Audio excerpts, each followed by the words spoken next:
কারণেই পক্ষে বলছি। আজকের বিতর্কের বিষয়ের গুরুত্বপূর্ণ প্রপঞ্চগুলি সংজ্ঞায়নের দাবি রাখে। মার্কিন যুক্তরাষ্ট্র বর্তমান পৃথিবীর সবচেয়ে বড় পরাশক্তি। ইনভেস্টোপিডিয়ার মার্চ 2020 রিপোর্ট অনুযায়ী বর্তমানে সবচেয়ে বড় অর্থনীতির দেশ মার্কিন যুক্তরাষ্ট্র, যাদের রয়েছে সুনিপুণ কূটনৈতিক দক্ষতা এবং যে কোনো পরিস্থিতিতে ঘুরে দাঁড়াবার ক্ষমতা। এবার আলোকপাত করা যাক সেমিকন্ডাক্টরের দিকে। কম্পিউটার চিপের মৌলিক উপাদান সেমিকন্ডাক্টর। এবার সেমিকন্ডাক্টর ইন্ডাস্ট্রি বলতে আমরা কি বুঝি? যেসব কোম্পানি সেমিকন্ডাক্টর ডিজাইন এবং ফেব্রিকেশন নিয়ে কাজ করে তাদেরকে নিয়ে সেমিকন্ডাক্টর ইন্ডাস্ট্রি। এর যাত্রা শুরু 1960-এর দিকে। আর স্ট্যাটিস্টার সর্বশেষ প্রতিবেদন অনুযায়ী বর্তমানে এই ইন্ডাস্ট্রির বার্ষিক লভ্যাংশ $500 বিলিয়ন চেয়েও বেশি। মাননীয় মডারেটর, সেমিকন্ডাক্টর ইন্ডাস্ট্রি এবং ইলেকট্রনিক ইন্ডাস্ট্রি এই দুটো খাত কিন্তু আলাদা, এটা আমাদেরকে মাথায় রাখতে হবে। সেমিকন্ডাক্টর ইন্ডাস্ট্রি ও ইলেকট্রনিক ইন্ডাস্ট্রির মধ্যে সূক্ষ্ম এবং মৌলিক পার্থক্য যেন ভুলে না যায় প্রতিপক্ষ দল, সে আশা রাখছি।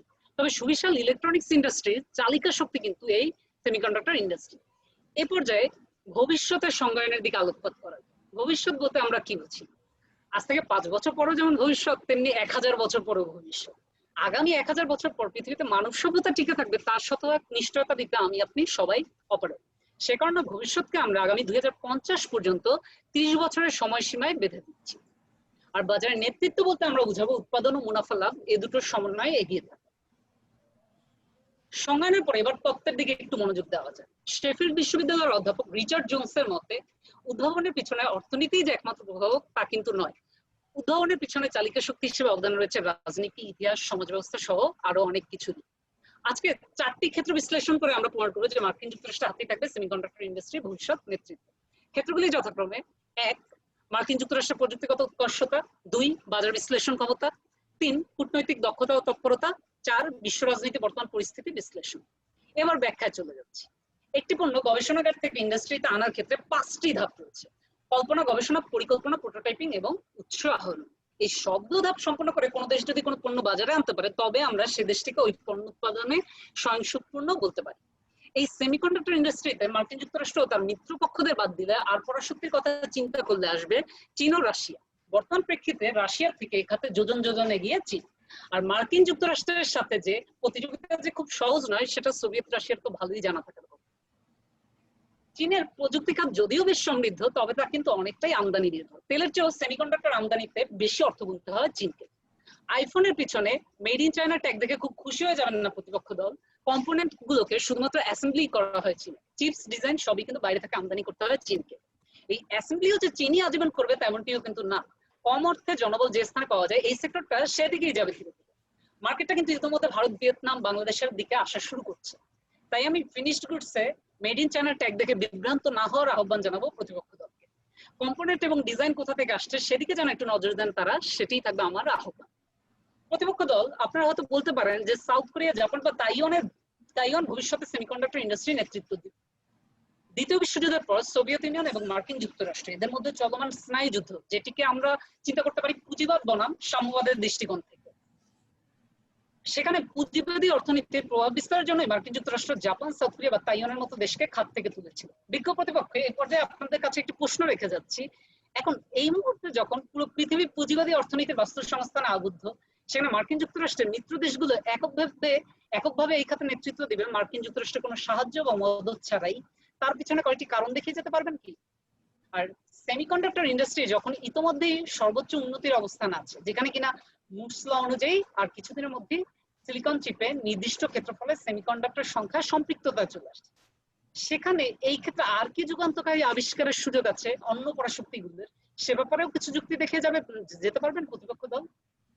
আমি দলের প্রথম বক্তা হিসেবে একটি রূপরেখা দাঁড় করিয়ে গেলাম। দ্বিতীয় বক্তা ও দলদল নেতা জোরালো যুক্তি, তর্ক ও সামগ্রিক সমন্বয়ের মাধ্যমে প্রমাণ করে যাবেন মার্কিন যুক্তরাষ্ট্রের হাতেই থাকবে সেমিকন্ডাক্টর ইন্ডাস্ট্রির ভবিষ্যৎ নেতৃত্ব। ধন্যবাদ সবাই। ধন্যবাদ পক্ষের প্রথম বক্তা জিশান ইসলামকে। আচ্ছা আফিয়া, ওই টাইমিংটা চলতে থাকবে, মানে কে কতক্ষণ অতিরিক্ত বললো সেটা আমরা একটু খেয়াল করি, কারণ ওই টাইমের মধ্যে শেষ করতে হবে, এটা আমরা চাই। ঠিক আছে, ওইটা স্টপ করো না। জি আচ্ছা স্যার, থ্যাংক ইউ। আর দ্বিতীয়ত হচ্ছে যে আমি রেকর্ডিংটা জিশান জাস্ট মনে হয় তোমার বক্তব্য শুরু হওয়ার 30 বা 40 সেকেন্ড পরে শুরু করেছে। ঠিক আছে, এখন রেকর্ডিং হচ্ছে, অসুবিধা নাই। ঠিক আছে, পুরোটাই থাকবে, বাকিটা ভুলে গিয়েছিলাম। আচ্ছা, সরি ফর দ্যাট। আচ্ছা, যাই হোক, আমরা এখন বিপক্ষের প্রথম বক্তার কাছে চলে যাচ্ছি। টিম লজিক গেট দ্বিতীয় বর্ষে আফসানা আকি। সে তার বক্তব্য পেশ করবে। মার্কিন যুক্তরাষ্ট্রের হাতেই থাকবে সেমিকন্ডাক্টর ইন্ডাস্ট্রির ভবিষ্যৎ নেতৃত্ব। বিপক্ষের প্রথম বক্তা আফসানা আখি, টিম লজিকে। একটা মিনিট একটু যদি বলি, 1 মিনিট আগে একটা ওয়ার্নিং বেল দেওয়ার কথা ছিল, তো এই ওয়ার্নিং বেলটা কে দিবে? আমি দিচ্ছি তো। ও না, এই ওয়ার্নিং বেল অবশ্য শুনি নাই, এই কারণে জিজ্ঞেস করলাম। জিশান, তোমরা শুনছো না? স্যার ওয়ার্নিং বেলটা আমিও শুনতে পাইনি। শোনা যায়নি। আচ্ছা, আমি এমনি দেখতেছিলাম আর কি টাইমার। শুনছো? এক্স্যাক্টলি না স্যার, না, কেউই হয়তো শুনে স্যার না। স্যার খুবই অল্প আওয়াজ আসছে স্যার, আরো আচ্ছা। কাছে থেকে হলে ভালো হয়। আমার মনে হয় এই টাইমিংটা তো সবার স্ক্রিনেই আছে, সুতরাং আচ্ছা, এদিকে হ্যাঁ, খেয়াল সেটাই। রাখলেই হয়। ঠিক আছে, ঠিক আছে। আচ্ছা, এখন বিপক্ষের প্রথম বক্তা আখি, তোমাকে দেখা যাচ্ছে না কেন? আখি, হ্যাঁ আখি, তোমার বক্তব্য শুরু। আখি, তোমার বক্তব্য শুরু করার জন্য আমন্ত্রণ জানাচ্ছি। ধন্যবাদ মাননীয় সভাপতি। মাননীয় সভাপতি, বড়ই অবাক হলাম।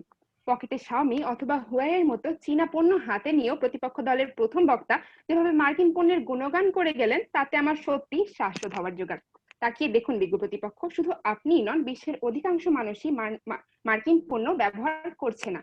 যেখানে সিংহভাগই মার্কিন পণ্যের গ্রাহক নয়, সেখানে শুধু উচ্চ মূল্য দেখেই যুক্তরাষ্ট্রকে নেতৃত্বের আসনে বসানো হাস্যকরই বটে।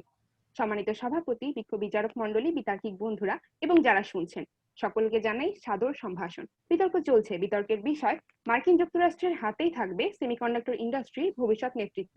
অত্যন্ত যুক্তিসঙ্গত কারণে আমি ও আমার দল বিষয়টির বিপক্ষে অবস্থান করছি। মাননীয় সভাপতি, প্রতিপক্ষ দলের প্রথম বক্তা সেমিকন্ডাক্টর ইন্ডাস্ট্রি ও নেতৃত্ব নিয়ে নানান বলি আউড়ে গেলেন ঠিকই, কিন্তু নেতৃত্বের আসল মর্মার্থই তিনি হয়তো বুঝতে পারেননি। খুব সহজ কথায় বলতে গেলে নেতৃত্ব বলতে বোঝায় নিঃস্বার্থভাবে দিক নির্দেশনা প্রদান করা, যা দ্বারা জাতির উন্নয়ন সম্ভব। আর কিছুদিন আগেই হুয়াওয়ের থেকে মুখ ফিরিয়ে নিয়ে কেমন নেতৃত্বের পরিচয় দিয়েছে মার্কিন প্রেসিডেন্ট ডোনাল্ড ট্রাম্প? প্রশ্ন রইল বিজ্ঞ প্রতিপক্ষ, আশা করছি বুঝিয়ে দিয়ে যাবেন। আরেকটি বিষয় সামান্য সংশোধন করে দিতে চাই বিজ্ঞ প্রতিপক্ষ, আমাদের আজকের বিতর্কের মূল আলোচ্য বিষয় কিন্তু সেমিকন্ডাক্টর ইন্ডাস্ট্রি নয়, বরং সেমিকন্ডাক্টর ইন্ডাস্ট্রির ভবিষ্যৎ। আর এই ভবিষ্যৎ নির্ভর করে সেমিকন্ডাক্টর ইন্ডাস্ট্রির বর্তমান বিনিয়োগ, উৎপাদন ও প্রধানত ক্রেতার গ্রহণযোগ্যতার উপর। আর আপনাদের বিলাসবহুল মার্কিন পণ্য ক্রেতার কাছে ঠিক কতটা গ্রহণযোগ্য তা একটু আশেপাশে লক্ষ্য করলেই বুঝতে পারবেন আশা করছি। তাকিয়ে দেখুন, আপনার বাড়িতে TV, fridge, fan, mobile phone যাই বলুন না কেন, তার অধিকাংশতে খুঁজে পাবেন লেখা আছে made in China, made in Japan অথবা মেড ইন ভিয়েতনাম। জানি বিজ্ঞ প্রতিপক্ষ, এখন আপনারা ভাবছেন গুণগত মানের কথা। মার্কিন পণ্য আমাদের দিকে গুণগত মানের ফুল ছুড়ে দিচ্ছে ঠিকই, কিন্তু ফুলের নাম করে উচ্চ মূল্যের টপটিও যে ছুড়ে দিচ্ছে তা কি লক্ষ্য করেছেন বিজ্ঞ প্রতিপক্ষ? আর যে গুণগত মান নিয়ে এত বড়াই, আপনাদের কি ধারণা এই গুণগত মানের সম্পূর্ণ কৃতিত্ব যুক্তরাষ্ট্রের? মাননীয় সভাপতি, যুক্তরাষ্ট্রে কর্মরত ব্যাচেলর ডিগ্রিধারী কর্মীদের মাঝে 57% নিজস্ব নাগরিক নয়। হ্যাঁ বিজ্ঞ প্রতিপক্ষ, 57%। তথ্যসূত্র cnbc.com। মোট কর্মীর সিংহভাগই যখন প্রবাসী নাগরিক, তখন সেই খাতে ভবিষ্যৎ নেতৃত্ব প্রদান কি গাছে কাঁঠাল গোফে তেলের মতোই হাস্যকর হয়ে গেল না বিজ্ঞ প্রতিপক্ষ? উত্তরের আশায় থাকবো। এবারে হয়তো আপনারা বলবেন, সিংহভাগ কর্মী প্রবাসী হলেও বিনিয়োগ করছে মার্কিন যুক্তরাষ্ট্র, আর বিনিয়োগ যা রাজত্ব তো তারই। তবে আপনাদের জ্ঞাতার্থে জানাচ্ছি বিজ্ঞ প্রতিপক্ষ, 2019 অর্থ বছরে সিলিকন ভ্যালির শীর্ষ বিনিয়োগকারী ব্যক্তি হলেন সৌদি প্রিন্স, যিনি অবশ্যই যুক্তরাষ্ট্রের নাগরিক নন। বাংলায় একটি প্রবাদ আছে, গ্রন্থগত বিদ্যা পরহস্তে ধন, নহে বিদ্যা নহে ধন হলে প্রয়োজন। মাননীয় সভাপতি, সেমিকন্ডাক্টর ইন্ডাস্ট্রিতে একটি দেশের 57% কর্মী ও প্রধান বিনিয়োগকারী যখন প্রবাসী, তখন ভবিষ্যতে সে দেশকে নেতৃত্বের আসনে দেখাতো আকাশ কুসুম কল্পনা ছাড়া আর কিছুই নয়। বিনিয়োগ ও গ্রহণযোগ্যতার পর এবার আসি উৎপাদনে। মাননীয় সভাপতি, বিশ্বের মোট সেমিকন্ডাক্টরের 60% উৎপন্ন হয় চীনে। ঠিকই বলছি বিজ্ঞ প্রতিপক্ষ, চীনে, যেখানে মার্কিন যুক্তরাষ্ট্রে উৎপন্ন হয় মাত্র 11%। আর চীনের সেমিকন্ডাক্টর বাজার সে তো বিশ্বের বৃহত্তম। তথ্যসূত্র উইকিপিডিয়া থেকে বলছি। ঠিক আছে বিজ্ঞ প্রতিপক্ষ, মানছি সেমিকন্ডাক্টর ইন্ডাস্ট্রিতে অন্যতম শীর্ষ দেশ যুক্তরাষ্ট্র। তবে তার মানে এই না যে সেমিকন্ডাক্টর ইন্ডাস্ট্রিতে ভবিষ্যৎ নেতৃত্ব তারাই দেবে। আপনাদের কথাই যদি সত্যি হয়, তবে তো বার্সেলোনা ও বায়ার্নের মাঝে খেলার কোনো প্রয়োজনীয়তাই ছিল না বিজ্ঞ প্রতিপক্ষ। রেফারি পূর্ববর্তী পরিসংখ্যান দেখেই বলে দিতে পারতে বিজয়ী দল বার্সেলোনা। বাস্তবে কিন্তু তা হয়নি। বিজ্ঞ প্রতিপক্ষ ৮-২ গোলে হেরে যায় বার্সেলোনা। অর্থাৎ হার জিত সম্পূর্ণভাবে নির্ভর করে প্রচেষ্টা ও কঠোর পরিশ্রমের উপর। প্রচেষ্টার একটি তথ্য দিয়ে শেষ করতে চাই। আপনারা অনেকেই হয়তো ইউনিকর্ন স্টার্টআপ সম্পর্কে জানেন। $1 বিলিয়ন অধিক মূলধন নিয়ে কোনো কোম্পানি স্টার্টআপকেই বলা হয় ইউনিকর্ন স্টার্টআপ। আর বিগত কয়েক বছরে চীনের ইউনিকর্ন স্টার্টআপের হার 12% থেকে বেড়ে দাঁড়িয়েছে 36%, যেখানে যুক্তরাষ্ট্রের ইউনিকর্ন স্টার্টআপের হার 75% থেকে নেমে 42% এসেছে। বিশ্বের বাকি দেশগুলোর এমন সম্ভাবনাময় অগ্রযাত্রা দেখার পরও যদি আমার প্রতিপক্ষ দলের মনে হয় মার্কিন যুক্তরাষ্ট্রের হাতেই থাকবে সেমিকন্ডাক্টর ইন্ডাস্ট্রির ভবিষ্যৎ নেতৃত্ব, তবে বলতেই হয় যে ঘুমেই থাকে তাকে জাগানো যায়, কিন্তু যে ঘুমের ভান করে তাকে জাগানো অসম্ভব। তার বিজ্ঞ প্রতিপক্ষ আর ঘুমের ভান না করে আসুন একমত পোষণ করি। সেমিকন্ডাক্টর ইন্ডাস্ট্রির ভবিষ্যৎ নেতৃত্ব শুধুই মার্কিন যুক্তরাষ্ট্রের হাতে নির্ভর করবে না। আমি আবারও বলছি, সেমিকন্ডাক্টর ইন্ডাস্ট্রির ভবিষ্যৎ নেতৃত্ব শুধুই মার্কিন যুক্তরাষ্ট্রের হাতে নির্ভর করবে না। সত্য কথা সর্বদা তিক্তই হয়। আর এই তিক্ত সত্যগুলো এতক্ষণ ধৈর্য ধরে শোনার জন্য প্রতিপক্ষ দলের বক্তাদের ধন্যবাদ এবং সকলকে শুভেচ্ছা জানিয়ে আমি আমার বক্তব্য এখানেই শেষ করছি। ধন্যবাদ বিপক্ষের প্রথম বক্তা আফসানা আকিকে। এখন আমরা চলে যাব পক্ষের দ্বিতীয় বক্তার কাছে। আমাদের বিতর্কের বিষয় হচ্ছে মার্কিন যুক্তরাষ্ট্রের হাতেই থাকবে সেমিকন্ডাক্টর ইন্ডাস্ট্রির ভবিষ্যৎ নেতৃত্ব। এর পক্ষের দ্বিতীয় বক্তা টিম এসএন বোস, শরীফ মোহাম্মদ জামিউর রহমান। শরীফ মোহাম্মদ জামিউর রহমান, শুনতে পাচ্ছ? জি স্যার। এখন বক্তব্য রাখবে শরীফ মোহাম্মদ জামিউর রহমান। শুরু করছি গ্লোবাল সেমিকন্ডাক্টর মার্কেট আউটলুকের একটি উদ্ধৃতি দিয়ে। The semiconductor industry is a key driver and technology enabler for the whole electronics value chain. এই একটি উদ্ধৃতির মধ্য দিয়ে কিন্তু বোঝা যায় বর্তমান প্রযুক্তিতে সেমিকন্ডাক্টর ইন্ডাস্ট্রির প্রভাব কতটা ব্যাপক, কতটা বিস্তৃত। ধন্যবাদ মাননীয় মডারেটর, বিজ্ঞ বিচারক মণ্ডলী এবং উপস্থিত যারা শুনছেন। আমার দলের প্রথম বক্তা তার বক্তব্যের মধ্য দিয়ে সেমিকন্ডাক্টর ইন্ডাস্ট্রিতে যুক্তরাষ্ট্রের নেতৃত্বের যে প্রেক্ষাপট রচনা করে গিয়েছেন, যুক্তির দ্বারা তার ভিত্তি আরো মজবুত করে যাব আমার বক্তব্যের মাধ্যমে। যদিও বিজ্ঞ প্রতিপক্ষ দলের প্রথম বক্তা অনেক কিছু বলে গেলেন, কিন্তু তার মধ্যে বর্তমান সেমিকন্ডাক্টর ইন্ডাস্ট্রিতে যে বাজারের অবস্থা তার তথ্য উপাত্তের কোনো নমুনা দেখলাম না আমরা। তো আমরা শুরু করি 2019 সালে সেমিকন্ডাক্টর সেলস লিডিং কোম্পানিগুলোর যে গ্রোথ রেট সেটা দিয়ে। আমরা তাকালে দেখব যে 2019 সালের সেলস লিডিং কোম্পানিগুলোর যে লিস্ট, তার প্রথম 15টির মধ্যে 6টি কোম্পানি কিন্তু যুক্তরাষ্ট্রের, 3টি কোম্পানি ইউরোপীয় ইউনিয়নের, জাপান, তাইওয়ান এবং সাউথ কোরিয়ার রয়েছে 2টি করে কোম্পানি। আমরা যদি এককভাবে কোনো কোম্পানির কথা উল্লেখ করি, তবে প্রভাব, বিস্তৃতি এবং মার্কেট শেয়ারের বিচারে মার্কিন যুক্তরাষ্ট্রের কোম্পানি ইন্টেল কর্পোরেশনের কথা বলতেই হবে। আইসি ইনসাইটের রিপোর্ট অনুযায়ী ইন্টেল 1993 থেকে 2017 সাল পর্যন্ত দীর্ঘ 24 বছর শীর্ষ সেমিকন্ডাক্টর সাপ্লাইয়ের আসন দখল করে এসেছে, যেটি 2017 সালে south Korean tech giant Samsung এর হাতে চলে যায়, কিন্তু 2019 সালে ইন্টেল সেটি পুনরায় দখল করতে পারে। শুধু তাই নয়, 2019-এ মোট 433 বিলিয়ন মার্কিন ডলারের সেমিকন্ডাক্টর মার্কেট সেলসের 65 বিলিয়ন মার্কিন ডলারের রেভিনিউ কিন্তু ইন্টেলের পকেটেই আসে। আজ আমরা এই বিতর্কে যুক্ত হয়েছি যেই ডেস্কটপ বা ল্যাপটপের মাধ্যমে, খুঁজলে দেখা যাবে সেগুলোর প্রসেসরের নির্মাতা হয় ইন্টেল নয়তোবা AMD, যেটি কিন্তু না আরেকটি মার্কিন যুক্তরাষ্ট্রের প্রতিষ্ঠান।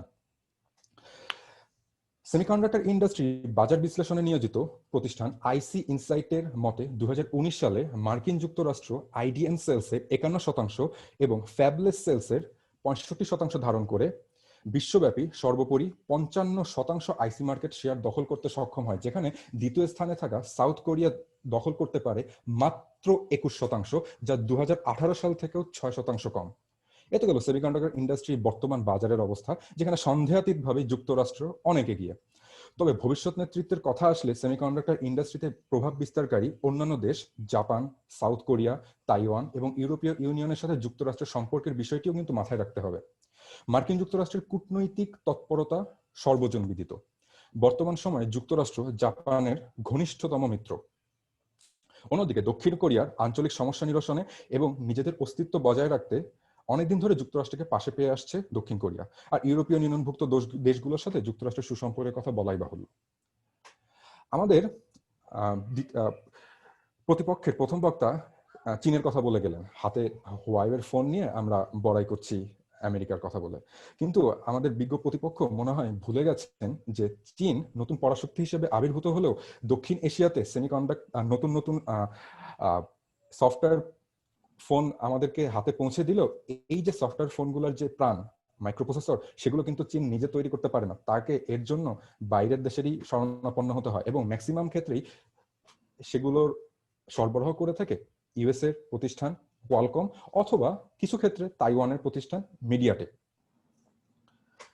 সেমিকন্ডাক্টর ইন্ডাস্ট্রিতে সব দিক থেকে অনেক এগিয়ে থাকার পরেও খরগোশ ও কচ্ছপের গল্পের খরগোশের মতো যুক্তরাষ্ট্র কিন্তু বসে নেই। ভবিষ্যতেও এর গুরুত্বপূর্ণ সেক্টরটি যেন তাদের হাতেই থাকে, তার জন্য চলছে কিন্তু বিশাল কর্মযজ্ঞ। The nano electronic research initiative বা সংক্ষেপে এনআরআই যুক্তরাষ্ট্রের প্রধান R&D সেমিকন্ডাক্টর প্রোগ্রাম, যা সেমিকন্ডাক্টর রিসার্চ কর্পোরেশনের মাধ্যমে পরিচালিত হয়। এনআরআই দীর্ঘদিন ধরেই যুক্তরাষ্ট্রের বিশ্ববিদ্যালয়গুলোতে সেমিকন্ডাক্টর টেকনোলজির প্রয়োজনীয় গবেষণা তদারকি কিন্তু করে আসছে। ইন্ডাস্ট্রিগুলোর পাশাপাশি national science foundation, national institute of standards and technology এবং স্টেট গভর্নমেন্ট এনআরআই এর সাথে সম্মুখে থেকে সেমিকন্ডাক্টরের গবেষণার রসদ জুগিয়ে যাচ্ছে, যেন ন্যানো ইলেকট্রনিক্সের যুগে সেমিকন্ডাক্টর ইন্ডাস্ট্রিতে যুক্তরাষ্ট্রের নেতৃত্ব করতে পারে। ঠিক যেমনিভাবে গত 50 বছর ধরে মাইক্রো ইলেকট্রনিক্সের সেমিকন্ডাক্টর ইন্ডাস্ট্রির নেতৃত্ব যুক্তরাষ্ট্র একাই দিয়ে এসেছে। সেই জায়গা দখল করার সম্ভাবনা অদূর ভবিষ্যতেও অন্য কারো নেই।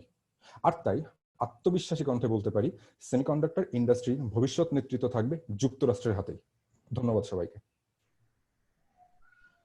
ধন্যবাদ শেখ মোহাম্মদ জামিউর রহমানকে, এসএন বসের দ্বিতীয় বক্তা। এখন আমরা চলে যাব বিপক্ষের দ্বিতীয় বক্তার কাছে।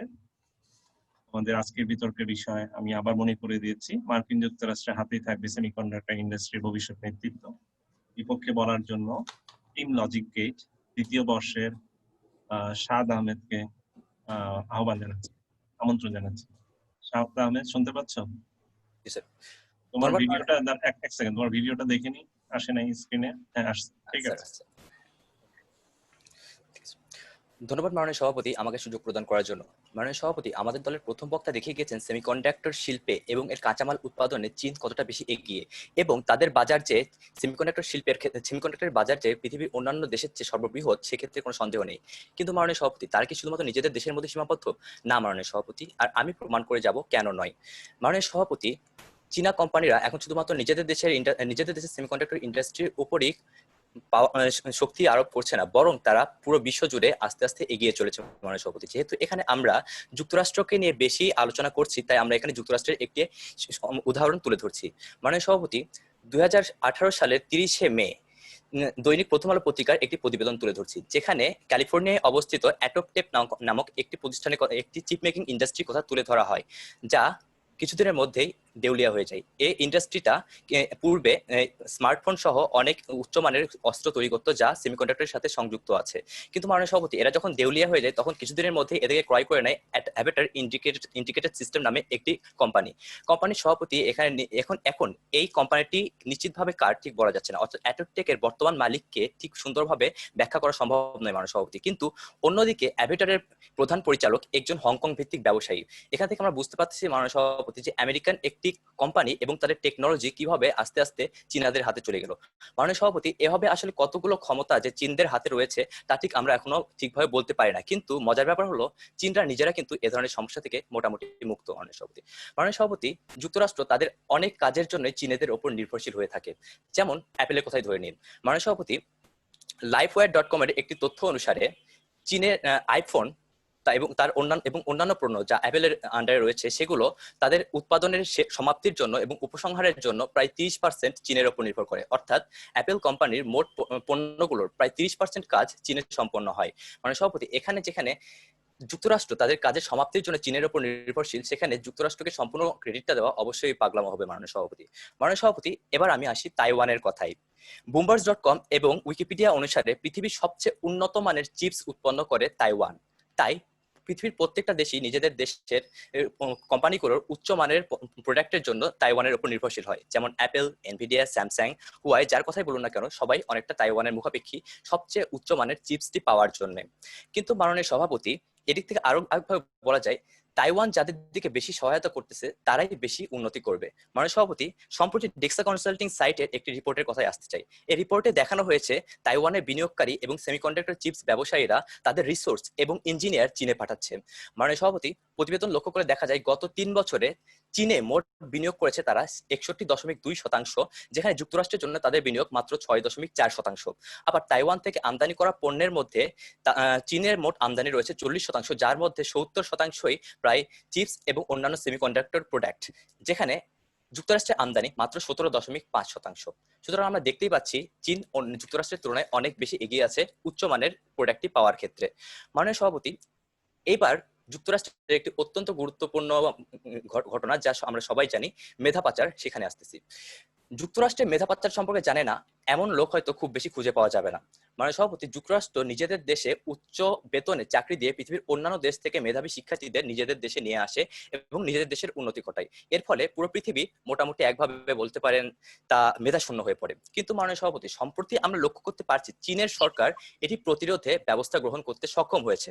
মাননীয় সভাপতি, তারা নিজেদের দেশের মেধাবী শিক্ষার্থীদের নিজেদের দেশে পুনরায় ফিরিয়ে আনতে সক্ষম হচ্ছে এবং বর্তমানে এর মান প্রায় 83%। মাননীয় সভাপতি, আশা করা যাচ্ছে আর কিছুদিনের মধ্যে এটি 90% হয়ে দাঁড়াবে।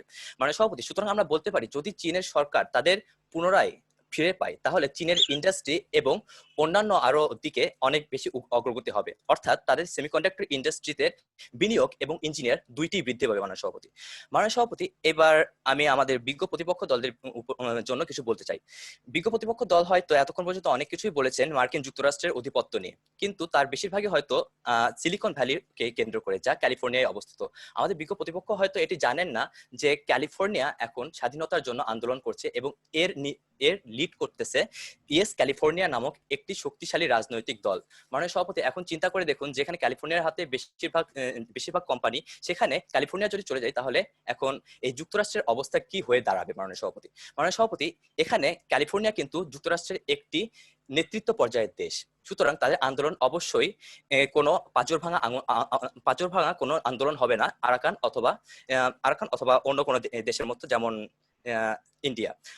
সুতরাং মাননীয় সভাপতি, আমরা বলতে পারি চীন আমাদের ভবিষ্যৎ নেতৃত্বের জন্য অনেক বেশি এগিয়ে আছে। ধন্যবাদ মাননীয় সভাপতি, ধন্যবাদ সকলকে।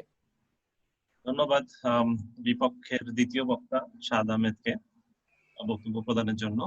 আমরা দেখতে পাচ্ছি বিতর্ক বেশ ভালোই জমে উঠেছে, পক্ষে বিপক্ষে বক্তব্য প্রদান করা হচ্ছে, যুক্তিতর্ক হচ্ছে। এখন আমরা চলে যাব পক্ষের শেষ বক্তার কাছে। আমাদের বিতর্কের বিষয় আমি আবারও মনে করিয়ে দিচ্ছি, মার্কিন যুক্তরাষ্ট্রের হাতেই থাকবে সেমিকন্ডাক্টর ইন্ডাস্ট্রির ভবিষ্যৎ নেতৃত্ব। পক্ষের শেষ বক্তা তুহিন তারিক এখন তার বক্তব্য উপস্থাপন করবে। তুহিন, তোমাকে দেখা যাচ্ছে না কেন? হ্যাঁ, দেখা যাচ্ছে। শুনতে পাচ্ছেন? হ্যাঁ, আমি পাচ্ছি। ইকো হচ্ছে মনে হয়, দেখো তো একটু চেক করে নিও। অনেক কি হচ্ছে কি? কেমন যেন পিছন থেকে একটা ব্যাকগ্রাউন্ড সাউন্ড আসছে। আচ্ছা, আমি ফ্যান অফ করেছি, এক মিনিট। ওরা কি শুনতে পাচ্ছে? আমি একটু ইকো পাচ্ছি না মনে হয়। পার্টিসিপেন্টস তোমরা শুনতে পাচ্ছিলে, বিশেষ করে পক্ষের যারা ছিল?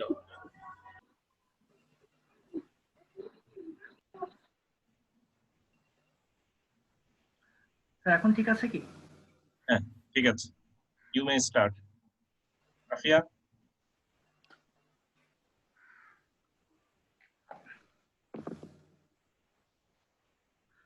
শুরু করছি বিখ্যাত আমেরিকান রাজনীতিবিদ পল সংসানের একটি উক্তি দ্বারা।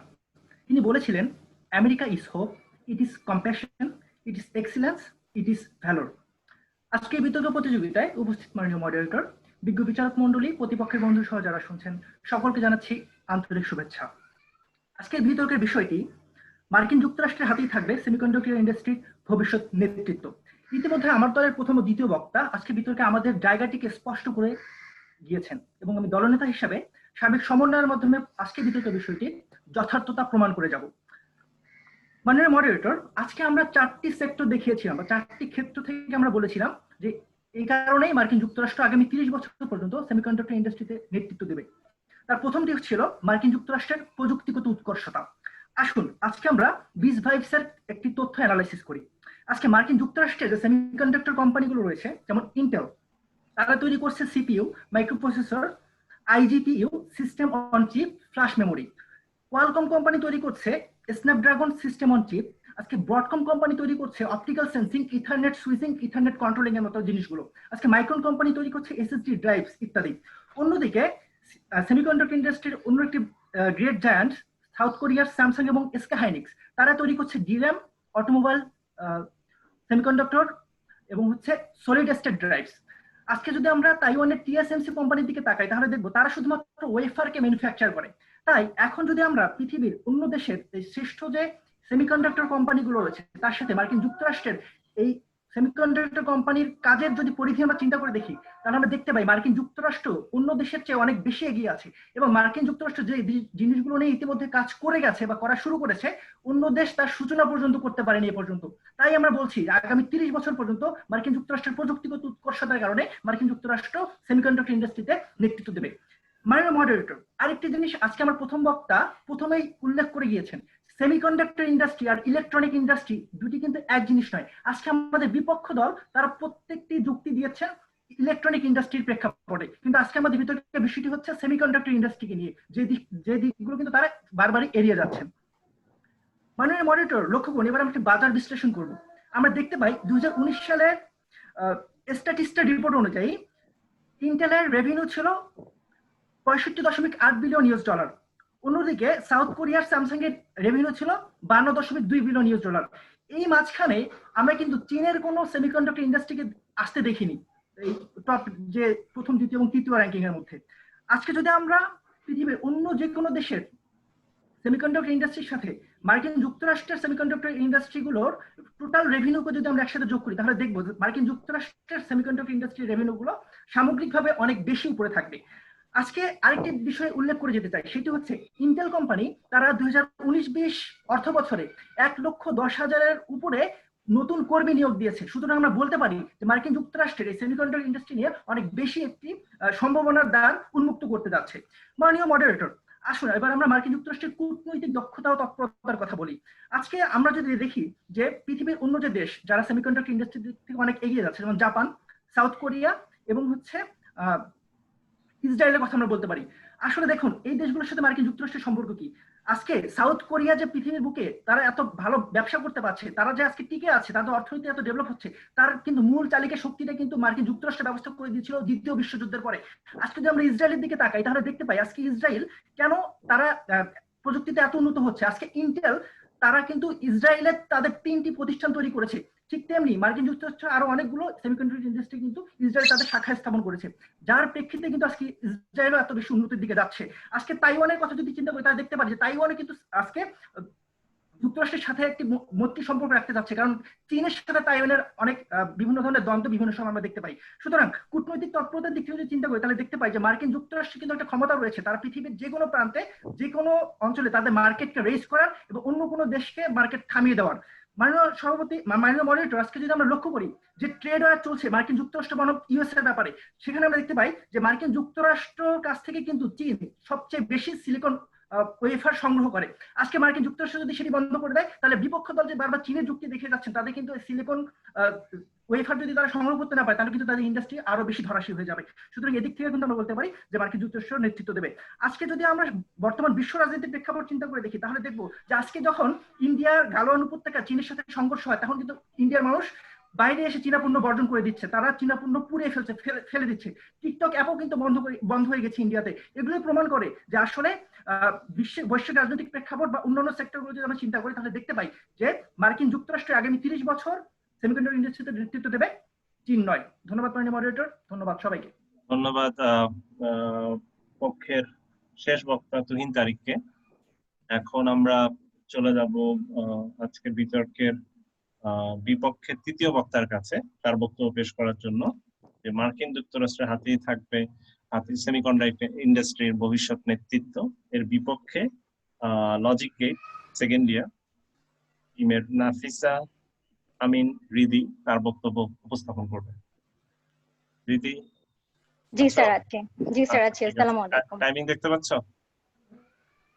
জি স্যার দেখা যাচ্ছে। ঠিক আছে, ওকে, আচ্ছা, তুমি স্টার্ট। ধন্যবাদ মাননীয় সভাপতি আমাকে আমার বক্তব্য প্রদানের সুযোগ দেওয়ার জন্য। প্রতিপক্ষ দলের দ্বিতীয় বক্তা তো খুব পরিসংখ্যানের হিসাবটা জানতে চাইলেন। উনি আমার এই পরিসংখ্যান শুনে তারা যে মার্কিন যুক্তরাষ্ট্রের প্রতি এত আত্মবিশ্বাস দেখাচ্ছেন, সেই নিজস্ব আত্মবিশ্বাসের উপরেই বিশ্বাস হারিয়ে ফেলেন কিনা সেটা নিয়ে আমার সন্দেহ হচ্ছে। শুরুই করছি দ্য লেক.নেট নামক এক ওয়েবসাইটের একটি প্রতিবেদন দিয়ে। 2018 সালে সমগ্র বিশ্বে যখন সেমিকন্ডাক্টর ইকুইপমেন্ট মার্কেটিং বিশ্বজুড়ে অনেক ভালো জনপ্রিয়তা পায়, তখন স্বাভাবিকভাবেই মানুষের ঝোঁক ভবিষ্যৎ প্রেডিকশনস এবং পরিসংখ্যানের দিকে যায়, এবং সেই প্রেডিকশন অনুযায়ী 2018 সালের সাথে রেলেভেন্স রেখে 2019 এবং 2020 সালের যে স্ট্যাটিস্টিক্স আমরা দেখতে পাই, সেই স্ট্যাটিস্টিক্স এর প্রথম 5টা দেশের দিকে যদি আমরা তাকাই তাহলে আমরা এরকম কিছু একটা দেখতে পারবো। সেমিকন্ডাক্টর ইকুইপমেন্ট মার্কেটিং তালিকার শীর্ষে রয়েছে দক্ষিণ Korea with 18.31% contribution to the whole sector. দ্বিতীয় অবস্থানে চীন, তৃতীয় তাইওয়ান, চতুর্থ জাপান, পঞ্চম অবস্থান জি মাননীয় সভাপতি, প্রথম না, দ্বিতীয় না, তৃতীয় না, চতুর্থ না, পঞ্চম অবস্থানে গিয়ে আমরা আমাদের প্রতিপক্ষ দলের আত্মবিশ্বাসের জায়গাটাকে দেখতে পাচ্ছি। তাদের সেই আত্মবিশ্বাসের জায়গা তথা মার্কিন যুক্তরাষ্ট্র মাত্র 6.02% অবদান রাখতে পেরেছে টোটাল সেক্টরটাতে, যা দক্ষিণ কোরিয়ার 1/3। এটা থেকে এটা স্পষ্ট বোঝা যাচ্ছে যে বৈশ্বিক গ্রাহক মার্কিন পণ্যর থেকে আগ্রহ হারিয়ে ফেলছেন। এবার এখানেই শেষ নয়, এবার যদি আমি আইসি ডিজাইনিং কোম্পানিগুলোর দিকে যাই, আইসি ডিজাইনিং কোম্পানিগুলোর অবস্থা শুনলে আমাদের প্রতিপক্ষের হৃদয় ভাঙনের সুর না বেজে ওঠে। ট্রেন্ড ফোর্স কর্তৃক মার্চ 2020 একটি তালিকা প্রকাশিত হয়, যেখানে 2019 সালের শেষ পর্যন্ত বড় বড় আইসি উৎপাদনকারী কোম্পানিগুলোর একটা স্ট্যাটিস্টিক্স আমরা পাই। এবং আমরা প্রথমে যদি প্রবৃদ্ধির দিকে তাকাই, প্রবৃদ্ধির দিকে তাকালে দেখা যাবে যে সবচেয়ে বেশি প্রবৃদ্ধি 29.4% হয়েছে তাইওয়ানিজ কোম্পানি রায়ালটেকের, এবং দ্বিতীয় অবস্থানে আছে 15.9% প্রবৃদ্ধি নিয়ে রুশ কোম্পানি নোভাটেক। এবং লোকসানের দিকে যদি তাকাই মাননীয় সভাপতি, পুরা কোটাটাই যুক্তরাষ্ট্রময়। যে কোয়ালকমের কথা এতক্ষণ বলে গেলেন, যে কোয়ালকমকে নিয়ে এত কনফিডেন্স রেখে গেলেন আমাদের বিপক্ষ দল, সেই কোয়ালকমকে না দেখলে আমি বুঝতেই পারতাম না যে হুয়াওয়ে, মিডিয়াটেক এবং ইউনিকমের মতো কোম্পানির সাথে তাল মেলাতে না পেরে বছর শেষে 11.3% লোকসান তাদের ব্যবসায় হয়েছে। এ তো গেল কোয়ালকমের কথা। ব্রডকম কর্পোরেশনের 7.3% ব্যবসায়িক ক্ষতির কারণ কি? ওয়াশিংটন কর্তৃক আরোপিত কিছু ব্যবসায়িক সীমাবদ্ধতা, নিজের পায়ে নিজের কুড়াল মারা যাকে বলে। এবার যদি এনভিডিয়ার কথায় আসি, এনভিডিয়া যাকে ধরা হয় ইন্টেলের নিকটতম প্রতিদ্বন্দ্বী, সেই এনভিডিয়াই খুব ভালো একটা সুযোগ পেয়েছিল ইন্টেলের জায়গা দখল করে নেয়ার এবং বাড়তি চাহিদার ঘাটতি পূরণ করার। কিন্তু বছর শেষে তাদেরও 9.3% লোকসান হয়। কেন? কারণ তাদের পণ্যের উপর মানুষ আস্থা রাখতে পারেনি। বিপুল পরিমাণ উদ্বৃত্ত গ্রাফিক্স কার্ডের সংখ্যাই তার প্রমাণ। সবচেয়ে কৌতূহল উদ্দীপক তথ্যটি এবার দেই। মার্কিন কোম্পানি মার্ভেল টেকনোলজি লিমিটেডের বাৎসরিক 4.1% লোকসানের কারণ কি? মার্কিন যুক্তরাষ্ট্র এবং চীনের মধ্যবর্তী ব্যবসায়িক সংঘাতের কারণে একটা কোম্পানির 4.1% বার্ষিক লোকসান হতে পারে। আর চীনের পক্ষে কি করা সম্ভব সেটা সাম্প্রতিক কোভিড-19 পরিস্থিতির মোকাবেলা থেকেই তো আমরা দেখতে পাচ্ছি। আমেরিকা কি করতে পারলো আর চীন কি করতে পারলো? পরিশেষে বলবো মাননীয় সভাপতি, কাঁচামাল থেকে শুরু করে ব্যবসায়িক কারণ সব জায়গাতে যুক্তরাষ্ট্রকে পরনির্ভরশীল হতে দেখা যাচ্ছে। জি মাননীয় সভাপতি, পরনির্ভরশীল। প্রদত্ত প্রমাণ থেকে আমি এটাই বলতে পারবো যে মার্কিন যুক্তরাষ্ট্রের যে ব্যবসায়িক লোকসান হচ্ছে, এটার একমাত্র কারণ বৈশ্বিক যে লোকসান হচ্ছে, এটা যদি হতে থাকে, এটা যদি চলতে থাকে এবং যদি বৈশ্বিক সরবরাহ কোনো কারণে কমে যায় এবং কোনো কারণে একই সাথে যদি তাদের মিত্র দেশগুলোর সাথে তাদের সম্পর্কের অবনতি ঘটে, যে মিত্রতা নিয়ে এত কনফিডেন্স দেখিয়ে গেলেন, সেই মিত্র দেশের সাথে তাদের সম্পর্কের অবনতি হলে তারা যে নিজেদের যোগান দিয়ে নিজেদের কর্মসংস্থানটা ঠিক রেখে স্বয়ংসম্পূর্ণ অবস্থায় যে তারা ইন্ডাস্ট্রিটাকে চালিয়ে নেবেন, সেটারই আমরা নিশ্চয়তা পাচ্ছি না। যেখানে নিশ্চয়তা নাই মার্কিন যুক্তরাষ্ট্রের নিজের সেমিকন্ডাক্টর ইন্ডাস্ট্রি চালানোর, সেখানে আমরা কিভাবে অ্যাজ বৈশ্বিক জনগণ আমরা তাদের উপরে সেমিকন্ডাক্টর ইন্ডাস্ট্রির ভবিষ্যৎ নিশ্চিন্তে ছেড়ে দিতে পারি? এটা তো উলুবনে মুক্তা ছড়ানো ছাড়া আর কিছু দেখছি না আমি। পরিশেষে এটাই বলবো যে মার্কিন যুক্তরাষ্ট্র নিজে স্বয়ংসম্পূর্ণ না, কূটনৈতিক সম্পর্ক দিয়ে আর সে কতদূর আগাতে পারবে। এই বলে আমি আমার বক্তব্য শেষ করছি। ধন্যবাদ। ধন্যবাদ বিপক্ষের শেষ বক্তা নাফিসা আমিন হৃদিকে। আমাকে কি শোনা যাচ্ছে? জি স্যার, শোনা যাচ্ছে। এখন আমরা চলে যাব দ্বিতীয় পর্বে, অর্থাৎ আমাদের যুক্তি খণ্ডন পর্বে। যুক্তি খণ্ডন পর্বে আমাদের প্রথমে আসছে পক্ষের দলনেতা তুহিন তারিক। আমি একটু বলে রাখি, এখানে আমরা 2 মিনিট সময় দিব এবং 2 মিনিট সময়ের মধ্যে 30 সেকেন্ড পূর্বে একটি ওয়ার্নিং বেল দেওয়া হবে। ঠিক আছে? ওয়ার্নিং বেল শোনা না গেলেও তোমরা টাইমিংটা একটু খেয়াল রেখো।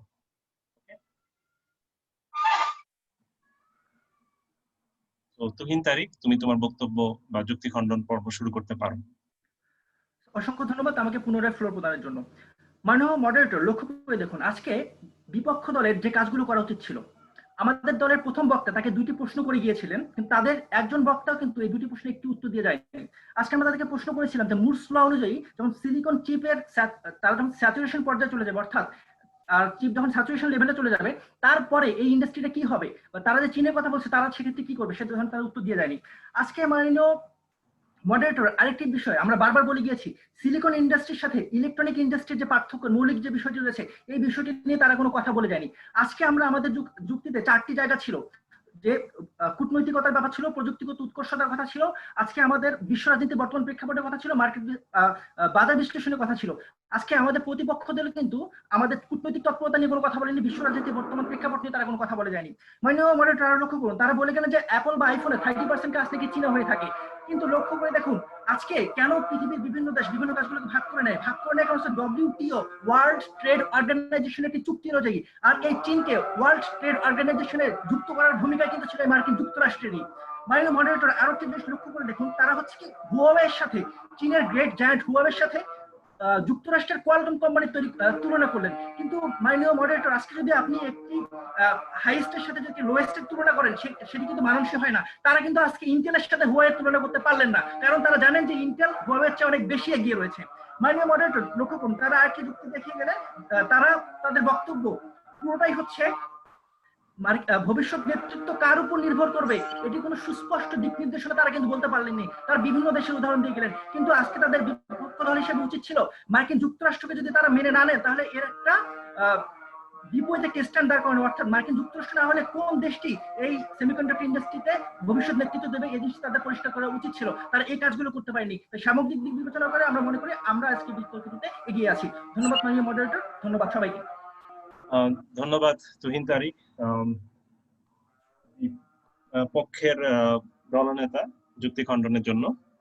এখন আমরা চলে যাব বিপক্ষের শেষ বক্তা নাফিসা আমিন হৃদির কাছে, তার বক্তব্য উপস্থাপনের জন্য যুক্তি খণ্ডন পর্ব। নাফিসা আমিন হৃদি, ইউ মে স্টার্ট। ধন্যবাদ আমাকে আবার সুযোগ করে দেওয়ার জন্য। প্রথমে যেটা বলছি যে আমাদের প্রতিপক্ষ দল কূটনীতি নিয়ে যেই পরিমাণ আত্মবিশ্বাস আবার দেখালেন, অনেকটা সারফেস স্ক্র্যাচিং লেভেলের মতো। অথবা আমি যদি উদাহরণ দিতে যাই, আমাদের সাম্প্রতিক সময়ে আমাদের আশেপাশে যেই তথাকথিত প্রেমগুলো চলে, যেই একজন আরেকজনকে বলছে যে তোমাকে ছাড়া আমি বাঁচবো না, বিসিএস ক্যাডার পাত্র পেলে তারাও সেই প্রেম ছেড়ে চলে যায়, সেই রকম অবস্থা এই কূটনৈতিক সম্পর্কগুলোতে হবে না, বা কূটনৈতিক সম্পর্কগুলো তাদের ভবিষ্যৎ একটা ভালো একটা জায়গায় দেখলে তারা যে সরে যাবে না, তার তো কোনো গ্যারান্টি নাই মাননীয় সভাপতি। আরো আমার প্রতিপক্ষ দল সুষ্ঠু সাবস্টিটিউটের কথা বললেন। আমরা এটা বিশ্বাস করি, প্রত্যেকটা ইন্ডাস্ট্রি তাদের নিজেদের দক্ষতায় আগাচ্ছে। প্রত্যেকটা দেশে যে ইন্ডাস্ট্রি গুলো চলছে, তারা নিজেরাই এগিয়ে চলছে, তারা নিজেদের মতো নতুন নতুন উদ্ভাবনী শক্তি ব্যবহার করে নতুন নতুন পণ্য তৈরি করার চেষ্টা করছেন। এখন আমার যুক্তিটা এখানেই যে নেতৃত্বের, আর আমি আগেও আমার বক্তব্যে এটা রেখেছি যে নেতৃত্ব তাকে দেয়াই মানায় যে নিজে প্রথমে স্বয়ংসম্পূর্ণ, তারপরে সে সেটা নিয়ে ভবিষ্যতে অন্য দলকে আরো বা অন্য দেশকে নেতৃত্ব দিতে পারবে, যেখানে আমেরিকার কাঁচামাল থেকে শুরু করে ব্যবসায়িক সবকিছুর উপরেই বহির্বিশ্বের উপর নির্ভরশীল হতে হচ্ছে, সেখানে তাদের হাতে আমরা নেতৃত্ব কিভাবে ছেড়ে দিই। আর 5টি ধাপ মূলত এই, এবং যে 6টি কোম্পানির কথা, যে 6টি মূল কোম্পানির কথা আমার প্রতিপক্ষ দল বললেন যে আমেরিকায় বড় বড় কোম্পানিগুলো আমেরিকায় রয়েছে, সেই কোম্পানির সংখ্যা দিয়ে তো আমাদের আসল বিচারটা হচ্ছে না, আমরা কি ধরনের প্রোডাক্ট পাচ্ছি, আমাদের দৃষ্টি সেদিকে। এবং বড় বড় কোম্পানি ওরকম নাম থাকলেই আমরা সেদিকে তাকিয়ে থাকবো, এবং পরে সেই বিশাল চেরনোবিলে যেরকম আরবিএম কে ফল্টি আরবিএম কে রিঅ্যাক্টর, কিন্তু আরবিএম কে রিঅ্যাক্টরের নাম শুনে মানুষ যেরকম বিশ্বাস করে গিয়েছিল, সেই চেরনোবিলও কত বড় অঘটন ঘটেছে আমরা সেটা দেখি। আমাদের কথা সেটাই যে শেষ পর্যন্ত কোয়ালিটি ম্যাটার্স, কোয়ান্টিটি না। এবং তুলনামূলকভাবে এটা উচ্চমানের কোম্পানি উচ্চমানের কিনা সেটা সেদিকে আমাদের দৃষ্টি নাই, আমরা যে প্রোডাক্টটা পাচ্ছি সেটা আমরা উচ্চমানের প্রোডাক্ট পাচ্ছি কিনা সেটার উপরে নির্ভরশীল। এবং সেই জন্য আমি বলবো যে যেহেতু মার্কিন যুক্তরাষ্ট্র নিজেই স্বয়ংসম্পূর্ণ না, আমরা বিপক্ষে যথেষ্ট যুক্তিযুক্ত কারণে অবস্থান করেছি। ধন্যবাদ মাননীয় সভাপতি। ধন্যবাদ বিপক্ষের শেষ বক্তা নাফিসা আমিন রিদিকে যুক্তি খণ্ডনের জন্য। আমরা এখন যারা আজকে জাজ হিসেবে ছিলেন তাদের সবার কাছ থেকে মার্ক কালেক্ট করছি, মার্ক কালেক্ট করে যোগ করে তারপরে আমরা রেজাল্ট ঘোষণা করব। এরই মাঝে আমাদের মধ্যে আমি দেখতে পাচ্ছি আচ্ছা, দেশের বাইরে থেকে আতিকুর রহমান আহাদ ভাই আছেন, আপনি যদি কিছু বলতে চান একটু যদি বলেন।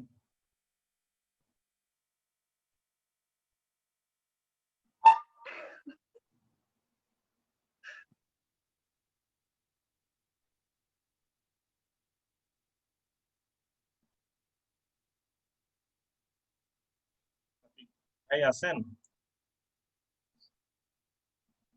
দেখতে পাচ্ছ না? আগে 72 জন পার্টিসিপেন্ট আমি খুঁজে পাচ্ছি না।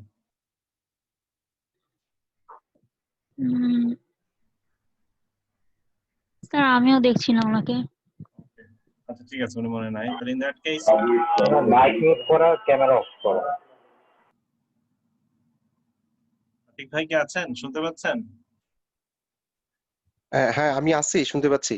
আচ্ছা, কিছু যদি বলেন, আমরা এই ফাঁকে একটু মার্ক ক্যালকুলেশন করতে যাচ্ছিলাম। কয় মিনিট বলতে হবে? 2 মিনিট? না, আপনি বলেন আপনার মতো করে, অসুবিধা নেই, আমরা দরকার হলে ওয়ার্নিং দিব। আচ্ছা ঠিক আছে। যাক, বিতর্ক তো খুবই ভালোই হয়েছে, বিশেষ করে যারা সেকেন্ড ইয়ার স্টুডেন্টস, ওরা তো জাস্ট শুরু করলো সেকেন্ড ইয়ার, সেমিকন্ডাক্টর সম্পর্কে টার্মিনোলজি গুলাই ঠিক মতো জানার কথা না, তা ওরা যে পরিমাণ তথ্য দিয়েছে বাচ্চা বয়সে সেটা খুবই এক্সিলেন্ট। আর যারা মাস্টার্সে পড়েছে তারাও খুব সুন্দর বক্তব্য দিয়েছে। তো ভালোই আর কি। মূলত আমাদের ডিপার্টমেন্টে এরকম একটা তরতাজা আয়োজন এবং নলেজ বেসড টপিকস এক্সিলেন্ট আর কি উদ্যোগ। আমি শিক্ষকরা যারা এটার সাথে সম্পৃক্ত, স্টুডেন্ট অ্যাডভাইজার এবং চেয়ারম্যান স্যার এবং অন্যান্যরা, সবাইকে অনেক ধন্যবাদ জানাই। আর হচ্ছে যে মানে রিয়েল হাততালির ব্যাপারটা থাকলে খুব ভালো হতো এক একটা টপিকের পরে। তো কি মনে হয় যারা সেকেন্ড ইয়ারের স্টুডেন্ট টিম, তারা কি ভাবতেছো যে জিতবা, নাকি যারা মাস্টার্স এর পক্ষের টিম তারা জিতবে? কি মনে হয়? তোমাদের কোনো ধারণা থাকলে আলাপ করতে পারো কি ইনফরমালি।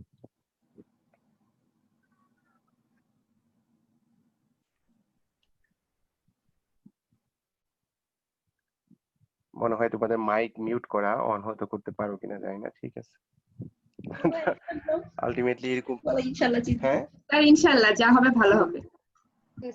হ্যাঁ, কারা তোমরা কারা? Second year. ও সেকেন্ড ইয়ার, আচ্ছা আচ্ছা। যাক, খুবই ভালো। তো তাহলে মাস্টার্স যারা, তারা মনে হচ্ছে যে পরাজয় মেনে নিয়েছে, কোনো আওয়াজ নাই। আচ্ছা ইনশাআল্লাহ আমরা জিতবো আশা রাখছি। তোমরা জিতবা কেন? তোমরা তো মাস্টার্সেই পড়ো, ছোট ভাই বোনরা তো ভালোই করেছে নাকি? কি মনে হয় তোমার কাছে? হ্যাঁ, ভালো বলেছে, ভালো বলার চেষ্টা করেছে। হ্যাঁ হ্যাঁ হ্যাঁ, ঠিক আছে, গুড। সবাই খুব সুন্দরই করেছে, এবং সবচেয়ে ভালো লাগছে যে তোমাদের আর্গুমেন্ট গুলো বেসড অন ভেরিয়াস ফ্যাক্টস, যেটা দরকার ছিল। তো এখন তো বিতর্ক শেষ। মানে যারা পক্ষের দল, তারা বলো দেখি যে আসলে তোমরা যা বলেছো তা কতটা সত্য মনে করছো? পুরোপুরি সত্য।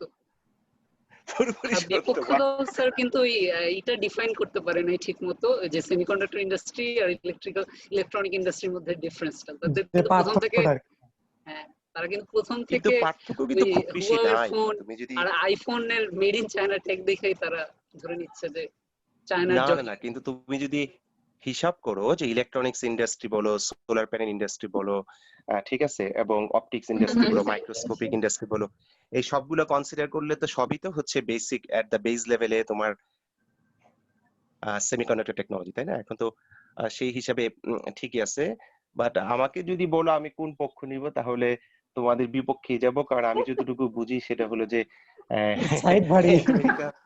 আমেরিকা আগের মতো নাই। আর গ্লোবালি যদি তুমি মানে তোমরা একটু পড়াশোনা করলে আরো দেখবে যে টপ জার্নালস কারা রিসার্চ করছে, এগুলো খেয়াল করলে দেখবা যে মানে ফিউচার ওদের খুবই অন্ধকার। ওই আমরা মানে সত্যি কথাই আর কি, এটা আমার কাছে মনে হয়। এখন সত্যি কথা বলা তো মুশকিল, এই হচ্ছে বিষয় আর কি। আর আমেরিকা বলতে তোমাদের দুর্বলতা আরো চলে আসছে, কারণ পুরো ইউরোপটা বাদ পড়ে গেছে, বুঝতে পারছো? আমেরিকা ভার্সেস দ্য রেস্ট, এটা হিসাব করলে তোমরা দুর্বল তারা অবস্থায় তো ছিল। মিত্র পক্ষের মধ্যেই পড়ছে, ইউরোপিয়ান ইউনিয়ন বলি, তাইওয়ান বলি, সাউথ কোরিয়া বলি। না না না, ওই মিত্র পক্ষ তো আর হবে না, কারণ তোমাকে বলা হয়েছে যে আমেরিকা লিড করবে, ঠিক আছে? মিত্র পক্ষ তো পলিটিক্যালি হয়, আর বন্ধু আজকে থাকে কালকে নাই। আজকে ধরো যদি এই জন্য আমরা একটা টাইম লিমিট বলে দিচ্ছি যে আগামী 30 ইয়ার্স এর মধ্যে আমরা সীমাবদ্ধ থাকছি। 1000 বছর পর 100 বছর পর কি হবে কেউ বলতে পারবে না। না না না 30 ইয়ার্স। আচ্ছা, এনিওয়ে, সুন্দর সুন্দর তোমাদের আর্গুমেন্ট সবারই খুব ভালো ছিল, তার খুব ভালো লাগছে, টপিকটাও খুব মানে অ্যামেজিং ছিল, এই আর কি। আগেরটা মিস করেছি কারণ আমি ইউনিভার্সিটি ছিলাম, বাসায় এসে জাস্ট আমি মেসেঞ্জারে পেলাম যে রাজু মেসেজ, ওইটা পেয়ে আমি ঢুকলাম আর কি। খুবই ভালো। যাক, তোমাদের সবাই ভালো আছো তো? জি স্যার, আলহামদুলিল্লাহ। স্যার আপনি ভালো আছেন? হ্যাঁ, এই তো ভালোই। তো এখন যেটা সেটা হচ্ছে যে তোমাদের তো এরপরে আরেকটা আছে, যারাই জয়লাভ করবে, যারা হেরে যাবে তাদের তো মনে হয় আর ডিবেট নাই, নাকি আছে? স্যার আছে, আমরা দুই টিমই স্যার আরেকটা করে ডিবেট গ্রুপ সিস্টেমে এখানে প্রত্যেকটা টিমের এগেইনস্টে খেলবে, 3 জনের গ্রুপ, তারপরে প্রত্যেকটা গ্রুপ থেকে একজন করে কোয়ালিফাই করে ফাইনাল হবে। হ্যাঁ হ্যাঁ হ্যাঁ, গুড গুড, এক্সিলেন্ট। তাই তো ভালোই, আরো ফাইট শোনা যাবে। এই হচ্ছে বিষয়। তোমরাও ভিডিওগুলো দেখে খেয়াল করবা যে কোথায় কোথায় মানে ত্রুটি বলবো না, মানে আরো ইমপ্রুভ করার জায়গা আছে, বাচন ভঙ্গি অথবা বলার ক্ষেত্রগুলো, এগুলো যদি আরেকটু চর্চা করো। মানে আমি যেটা মনে করি সেটা হচ্ছে, তোমরা যদি ডিবেট দেখতে চাও তাহলে রিসেন্ট হচ্ছে প্রেসিডেন্ট বারাক ওবামা, ওর যে বেশ কিছু ডিবেট প্লাস হচ্ছে যে সে কিভাবে আর্গু করে, কিভাবে কথা বলে, ওগুলা দেখলে হয়তো মানে শিখা তো এত সহজ না, বাট এরপরে ধরো যে একটা স্ট্যান্ডার্ড, অথবা এরকম ডোনাল্ড ট্রাম্প দেখো না, তাহলে ক্ষতি হয়ে যাবে হয়তো। এই হচ্ছে বিষয়। যাক, তো আজকে তো আর নাই না এরপরে? না স্যার, আজকে আর নাই স্যার, আজকে আর কোনো ডিবেট নাই। মামুন স্যার কি আছেন? অথবা সাখাওয়াত বা মাইনুল যদি কিছু বলতে চাও, মামুন স্যারের আগে বলতে পারো। থ্যাংক ইউ, সবাই ভালো। ওকে, থ্যাংক ইউ সবাইকে। তোমাদের ডিবেট আজকে শুনলাম, আমি পুরোটা সময় ছিলাম। তোমরা দুই পক্ষই অনেক ভালো বলেছো। তো জানি না রেজাল্ট কি হবে এখনো, বাট তোমাদেরকে ফিউচারের ডিবেটের জন্য বেস্ট অফ লাক। আর আজকের টপিকের ব্যাপারে আসলে যেটা বলা যায়, কারণ আমি দীর্ঘদিন কাজ করেছি সেমিকন্ডাক্টর ইন্ডাস্ট্রিতে ইউএসএ তে। একটা জিনিস আমি বলতে পারি, সেটা হচ্ছে যে আমি আইবিএম এর সাথে ছিলাম, পরে আইবিএম কে কিনে নেয় হচ্ছে global Foundries. So semiconductor industry দুইটা ভাগ আছে, একটা হচ্ছে ডিজাইনিং আর একটা হচ্ছে ফ্যাব্রিকেশন, ঠিক আছে? যেমন অ্যাপেলের কথা আমি বলতে পারি যে অ্যাপেল হচ্ছে অ্যাপেলের মানে ব্যাংকের রিজার্ভ হচ্ছে $500 বিলিয়ন ওপরে, হ্যাঁ, 500 বিলিয়ন, নট মিলিয়ন, হ্যাঁ। কিন্তু অ্যাপেল কিন্তু তার নিজের চিপ কখনোই বানায় না, সে শুধু ডিজাইন করে, হ্যাঁ। এখন অ্যাপেলের চিপগুলো বানায় কি? অ্যাপেলের চিপগুলো বানায় হচ্ছে টিএসএমসি। টিএসএমসি হচ্ছে তাইওয়ান সেমিকন্ডাক্টর ম্যানুফ্যাকচারিং কোম্পানি। তো আর ইন্টেল যেটা করে, ইন্টেলের কাজ হচ্ছে যে এই পিসি, ল্যাপটপ, সার্ভার এদের জন্য মাইক্রোপ্রসেসর তৈরি করা। সো ইন্টেলের মার্কেটটা সেদিক থেকে দেখলে একটু ন্যারো। আর অন্যদিকে টিএসএমসি হচ্ছে এই পিসি, ল্যাপটপ এগুলো বাদ দিয়ে যত আদার ডিভাইসেস আছে, স্মার্টফোন বলো, ট্যাব বলো, তোমার সেন্সরস বলো, যেগুলো বিভিন্ন গাড়িতে ইউজ হয় আজকাল, ইলেকট্রনিক কার্স, এগুলো সবকিছু ম্যাক্সিমাম মানে মেজরিটি ফ্যাব্রিকেশন হয় হচ্ছে টিএসএমসি। তো আমি কারো পক্ষ নিয়ে বলছি না, কিন্তু যে জিনিসটা হচ্ছে যে এই সেমিকন্ডাক্টর ম্যানুফ্যাকচারিং আসলে খুবই একটা এক্সপেন্সিভ এবং মানে সেটা মেনটেন করা, সেটা অপারেট করা খুবই খুবই দুরূহ একটা ব্যাপার। এজন্য দেখা যায় যে বড় বড় সেমিকন্ডাক্টর জায়ান্ট গুলা, যেমন মোটোরোলা ছিল এক সময়, ফেয়ারচাইল্ড ছিল, হ্যাঁ, এরা আস্তে আস্তে, এরা ইউএসএ তে ছিল, তো এরা আস্তে আস্তে বিলুপ্ত হয়ে যায়। ইভেন আইবিএম, যারা সেমিকন্ডাক্টর ইন্ডাস্ট্রির লিডার বলা হয়, তারাও কিন্তু একসময় এই কস্ট করতে পারে নাই, বিয়ার করতে পারে নাই। সো সেদিক থেকে এশিয়ান কান্ট্রিজ গুলোতে একটু অ্যাডভান্টেজ আছে, কারণ ওদের হচ্ছে অপারেশনাল কস্ট অনেক কম। যেহেতু ইউএসএ থেকে তুমি একজনকে দিয়ে স্যালারি দিতে হবে, সেই স্যালারিতে তুমি ধরো তাইওয়ানে 2 জনকে বা 3 জনকে হায়ার করতে পারবা। তো সেটা হচ্ছে এশিয়ান কান্ট্রিজ এর একটা অ্যাডভান্টেজ। সো সেটার উপরে ক্যাপিটালাইজ করে হয়তো টিএসএমসি অনেক দূর আগায় গেছে, ইউএসএ চেষ্টা করতেছে। তবে এটা যেমন আমি বলবো যে এশিয়ার দিক থেকে অ্যাডভান্টেজ, আরেকটা ব্যাপার আছে, সেটা হচ্ছে যে এই কোরিয়ান এবং তাইওয়ানিজ যারা, তারা অত্যন্ত মানে ডিসিপ্লিন মেনটেন করে, এবং ওদের ওয়ার্কিং আওয়ার্স হচ্ছে মানে ওদের যারা ইঞ্জিনিয়াররা, তারা, আমি টিএসএমসির অনেকের সাথে কাজ করছি, তারা তাদের এক্সপেরিয়েন্স বলেন যে তারা একদম মানে ধরো 18 ঘন্টা কাজ করে দিনে, হ্যাঁ। সো এটা আবার ইউএসএ তে কেউ করবে না। সো সেদিক থেকেও আমি বলবো যে তারা আগে আছে।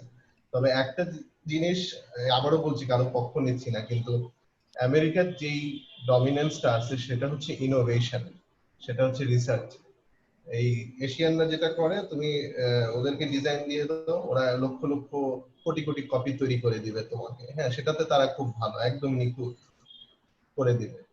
কিন্তু এই যে ইনোভেশন বলো, নতুন নতুন টেকনোলজি আনা বলো, সেগুলো আসে হচ্ছে একাডেমিয়া থেকে, এবং এই জায়গাটাতে ইন্ডাস্ট্রি একাডেমিয়া পার্টনারশিপ থেকে বা একাডেমিয়া থেকে আসে, এবং সেই জায়গাটাতে ইউএস এর এখন পর্যন্ত লিড আছে। তুমি যদি দেখো যে সেমিকন্ডাক্টরের সবচেয়ে বেশি পেটেন্ট কার, সবচেয়ে বেশি পেটেন্ট হচ্ছে আইবিএম, তারপরে হবে প্রবাবলি ইন্টেল, টিএসএমসি রা কাছাকাছি, স্যামসাং কাছাকাছি, বাট স্টিল ইউএসএ ইনোভেশনে সবার আগে। সো সেটা একটা দিক। সো এটাই আর কি, আর বেশি কথা বাড়াবো না। আই থিংক তোমাদের রেজাল্ট চলে আসছে। সো আই থিংক যদি চেয়ারম্যান স্যার আছেন, আরেকটু লাগবে, আর 2 মিনিট লাগবে। মামুন স্যার প্লিজ বলেন। আচ্ছা আমি বলি, ঠিক আছে, আমি 2 মিনিট ফ্লোর নিচ্ছি, অসুবিধা নেই। স্যার আমিও বলতে চাচ্ছিলাম একটা কথা স্যার। বলো বলো, মামুন স্যার শেষ করেন। আচ্ছা শাকাওয়াত বলো, ঠিক আছে। Thank you sir.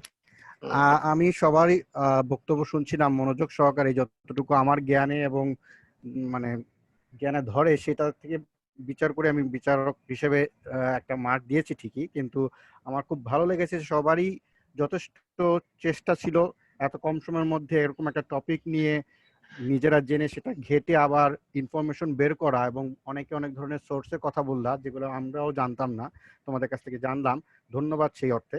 কিন্তু একটা জায়গায় আমার একটু খটকা লেগেছে, সেটা হচ্ছে এরকম যে সবাই ছিল ইনফ্যাক্ট খালি ইলেকট্রনিক্স সেমিকন্ডাক্টরের মধ্যে কে ম্যানুফ্যাকচারার আর কে প্রোডাক্ট প্রডিউস করছে। একটু আগে মাইনুল যে কথা বলছিল তার কথা সূত্র ধরেই আমি বলতে চাই, একটা পয়েন্ট হয়তো তোমরা সবাই মিস করে গেছো, পক্ষে বিপক্ষে দুই পক্ষই, যে কে কত বেশি ইনভেস্ট করলো একটা টেকনোলজিকে দাঁড় করানোর জন্য, অর্থাৎ রিসার্চের ক্ষেত্রে। তো এখন পর্যন্ত এই পয়েন্টে হয়তো পক্ষের মানুষদের হয়তো পরেই আমি বলছি যে এখানে অনেক বড় কিছু বলার সুযোগ ছিল, কতটুকু অর্থ একটা রিসার্চ ফান্ডে দেওয়া হয় আর রেস্ট অফ দ্য ওয়ার্ল্ড কারা কতটুকু দিচ্ছে, এই পয়েন্টটা হয়তো অনেকেই মিস করে গেছো। আমি মাইনুলের কথা সূত্র ধরেই বলছি যে এটা কিন্তু অনেক বড় একটা জিনিস, কে লিডিং হবে সেই জিনিসটা ডিপেন্ড করে কিন্তু রিসার্চে কে কতটুকু ইনভলভ। কারণ একটু আগে যেভাবে মাইনুল বললো যে একটা প্রোডাক্ট বানাতে দাও এশিয়ান কান্ট্রিতে, তারা ঠিকই করে দিবে, কিন্তু এই প্রোডাক্টটার পিছনে ব্যাকগ্রাউন্ড কি, আরো উন্নত করা যায় কিভাবে, তার জন্য যে রিসার্চ, সেই রিসার্চের ক্ষেত্রটা কিন্তু এখন আমেরিকাই নিয়ে বসে আছে। তো এই পয়েন্টে যদি বসে থাকে আমেরিকা, অন্যান্য দেশ যদি আগায় না আসে, তাহলে হয়তো আমেরিকাই ডমিনেট করবে এক অর্থে। যদিও আমি তোমাদের এই পয়েন্টের উপর বেস করে আমি কোনো মার্ক করি নাই, তোমরা যে যেরকম বলছো তার উপরে ভিত্তি করে মার্ক দিয়েছি, সুতরাং আমার জাজমেন্টই যে সবচেয়ে ঠিক তাও আমি বলতে পারবো না। বাকি যাও আছে তাদের মার্ক দেখবে তোমরা বা জানবে, সুতরাং আমার মনে হয় এই পয়েন্টটা তোমরা বলতে পারতে। এনিওয়ে, এইটুকুই ছিল আমার বক্তব্য। কিন্তু ওভারঅল সবাই এত সুন্দর করে বলছো, এত অনলাইনে ব্যাকগ্রাউন্ড নয়েজ থাকার পরও না ঘাবড়িয়ে সুন্দর উপস্থাপনের জন্য আমি সবাইকেই আন্তরিক অভিনন্দন জানাচ্ছি। ধন্যবাদ। Sir please. আমি আসলে সকাল থেকে অনেক ক্লান্ত, অনলাইন ক্লাস নিয়েছি কয়েকটা, এই সেই, তারপরেও আমি আমার চোখে ঘুম চলে আসে, তারপরে আমি তোমাদের এই ডিবেট গুলো শুনছি। কারণ হচ্ছে যে আমার আসলে চেয়ারম্যান হিসাবে যে আমার ছাত্রছাত্রীরা কিরকম পারফর্ম করলো সেটা আমার জানা দরকার, এবং আমি ইনফ্যাক্ট এই ডিবেট আমি আগ্রহীও। আমি এই বিশ্ববিদ্যালয়ের একটা হলের দীর্ঘদিন জড়িত ছিলাম, এবং সেই হলটাকে আমি অনেক দূরে এগিয়ে নিয়ে গিয়ে ন্যাশনাল ডিবেটে তারা চ্যাম্পিয়ন হয়েছিল। আমি ওই মডারেটর ছিলাম ওই হলের, এবং কয়েকবার জাতীয় পর্যায়ে জাতীয় টেলিভিশন বিতর্ক প্রতিযোগিতা আমি 5-6টা তো হবেই মিনিমাম জাজও ছিলাম। তো সেই বিতর্কগুলো সাথে যদি তুলনা করি, তোমাদের বিতর্ক কিন্তু যথেষ্ট ভালো হয়েছে আমি বলবো, এই জন্য যে ওই সমস্ত বিতর্কে একটা টিমের পিছনে যে পরিমাণ মেহনত করা হয়, একটা টিম অনেক দিন থেকে তারা, ধরো একটা হল পর্যায়ে একটা টিম, সেখানে টিচার, সেখানে ক্লাব থাকে, হ্যাঁ, পুরো অনেক রকমের কসরত করে, প্র্যাকটিস করে, হ্যাঁ, ফিজিক্যালি তারা ডিসকাস করে, সেই হিসেবে অল্প সময়ের নোটিসে এবং মাত্র একটা ইয়ারে মানে তোমাদের উৎসাহী হয়তো কয়েকজন স্টুডেন্ট আছে, সম্পূর্ণ এটা ব্যক্তি, এবং তারপরে তোমরা দূরে দূরে আছো, কাছাকাছি নাই, একেবারেই রিমোটলি বলা যায়, একেবারে ইন্ডিভিজুয়াল সিঙ্গেল, হয়তো একা বা 2-3 জন আলোচনা করে তোমরা যে বক্তৃতা দাঁড় করিয়েছ, যে পারফরমেন্সটা দেখালে, আমি সত্যি অভিভূত। এবং তোমরা এখন তোমাদের ক্লাস চলছে অনলাইনে, সামনে হয়তো পরীক্ষার সুযোগ হলে পরীক্ষা আসবে তোমাদের, কিন্তু এরপরেও ফাঁকে ফাঁকে তোমরা যে পারফরমেন্স দেখিয়েছো, আমি সত্যি অভিভূত, এবং আমি আশা করছি আমাদের বিভাগ থেকে চমৎকার ডিবেট টিম তৈরি করা সম্ভব, এবং ন্যাশনাল লেভেলে কম্পিট করার মতো, ইভেন ইন্টারন্যাশনাল লেভেলেও। তো আমি সেই আশা রাখছি, এবং তোমাদের প্রতি আমার অনুরোধ, তোমরা এই ডিবেট একটা গ্রুপ তৈরি করো এবং এই চর্চাটা রাখো। তারপরে ঢাকা ইউনিভার্সিটি ডিবেটিং সোসাইটি আছে, তোমরা জানো, আমি চাইবো তোমরা সেই ডিবেটিং সোসাইটিতে কিন্তু কার্যকর পরিষদ আছে, সেখানে ইলেকশন হয়। তা আমি চাই যে আমাদের ছাত্রছাত্রীরা পিছিয়ে না থাকুক, তোমরা সেখানে যোগাযোগ করো, এবং সেই কার্যকর পরিষদে আমাদের যদি একজনও যদি তোমরা সেখানে ইলেক্টেড হইতে পারো, সেটা আমাদের জন্য গৌরবের বিষয়। এবং এই ক্লাবটাকে ডিবেটের দিকে, কারণ ডিবেট এমন একটা জিনিস, এটা অনলাইনে করা যায়, দূরে থেকে করা যায়, শেয়ার করা যায়, এটা খেলাধুলা না যে আমার মাঠে যেতেই হবে। সুতরাং এখানে চর্চার জায়গা যে কোনো জায়গা থেকেই করা সম্ভব। সুতরাং এখানে আমাদের অনেক দূরে এগিয়ে যাওয়ার সম্ভাবনা আছে, এবং তোমরা যে পারফরমেন্স দেখালে আমি সত্যি আশাবাদী তোমরা ভালো করবে।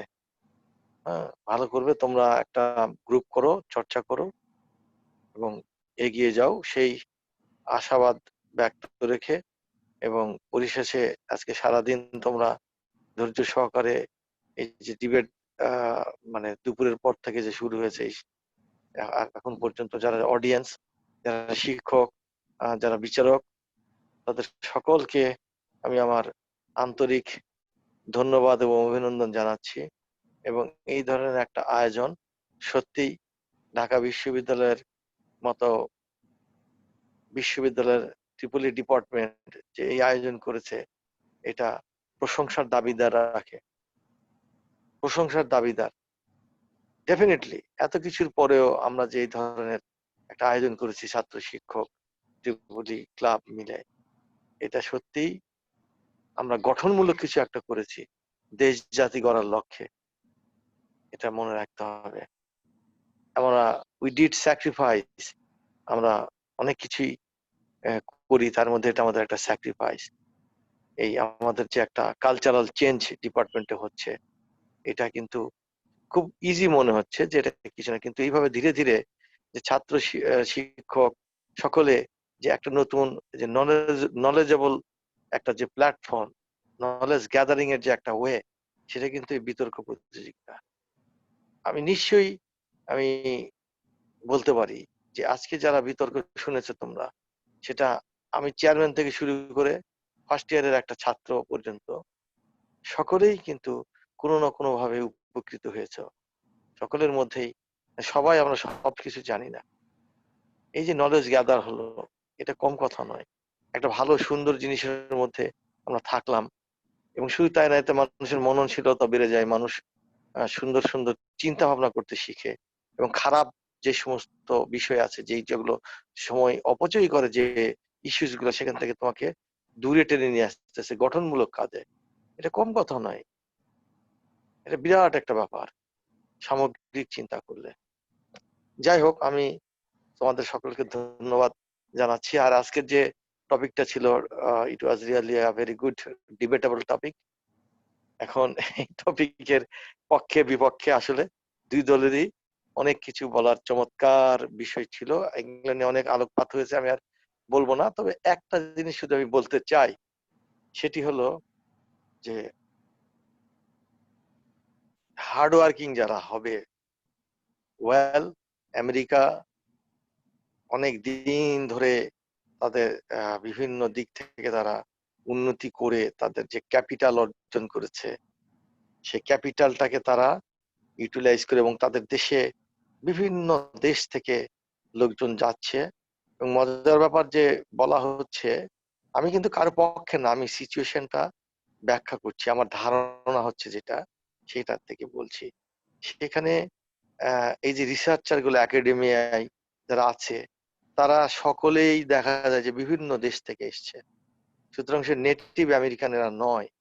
খেয়াল করে যদি দেখো, অনেক নন নেটিভ আমেরিকান হয়তো ইমিগ্রান্ট হয়ে সিটিজেনশিপ পেয়েছে, সেটা অন্য বিষয়, কাজ করে যাচ্ছে, এবং নন ইমিগ্রান্ট বহু লোক কাজ করছে, পিএইচডি, পোস্টডক ফেলো, এবার গ্রুপে গ্রুপে কাজ করছে।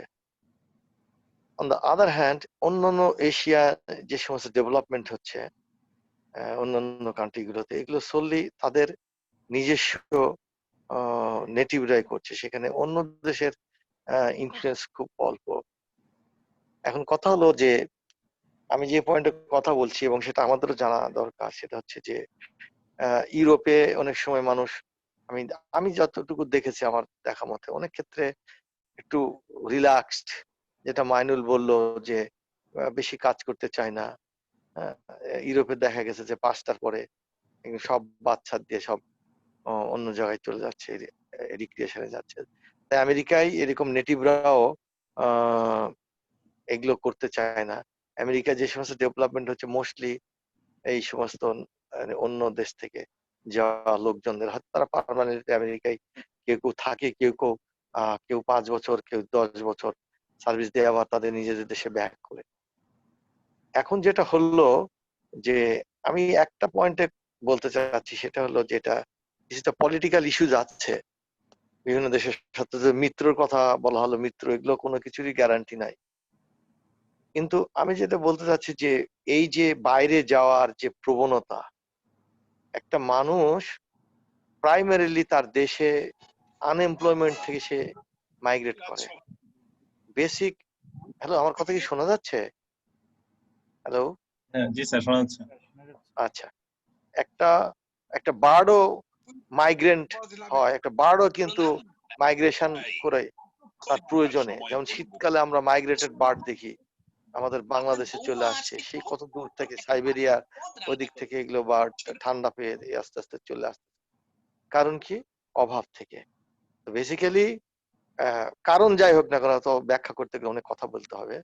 যা মানে ফলাফল যেটা, সেটা যে people are migrating to America because of what? Because of তাদের নিজেদের ইকোনমিক ডেভেলপমেন্ট কম, জব নাই বা অভাব আছে, অথবা অল্প পরিশ্রম করে বা একই পরিশ্রম করে অনেক বেশি আয় করা যায়। এগুলো বিভিন্ন কারণে আমেরিকায় মানুষ যায়, যার ফলে তারা তো বসে তো থাকে না, কাজ করে।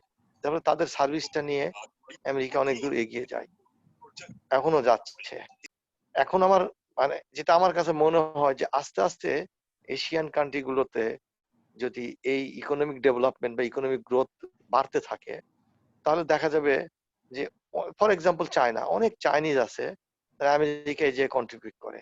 এই যাওয়ার এই নেক্সট প্রজন্ম যারা আছে তারা যদি না যায় আস্তে আস্তে, তারা যদি দেখা যায় যে না আমাদের নিজস্ব দেশেই কোরিয়া বলো, ভিয়েতনাম বলো, ইন্ডিয়া বলো, যদি নিজেদের দেশে যদি দেখে যে অনেক কিছুই জব স্কোপ বেড়ে গেছে অথবা ইকোনমিক গ্রোথের কারণে স্যালারি স্ট্রাকচার বেড়ে গেছে, তাহলে কিন্তু এই সিনারিও ধীরে ধীরে চেঞ্জ হইতে পারে।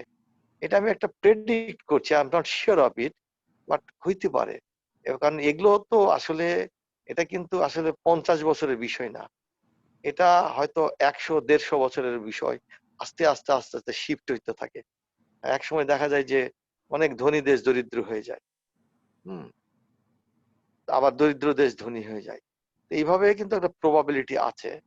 তবে আমার একটা অ্যাসেসমেন্ট, আমার এতটুকু অভিজ্ঞতায় যতটুকু মনে হয়, সেটা হচ্ছে যে যে যে জাতি অলস তাদের আস্তে আস্তে অবসর অবনতি হতে বাধ্য।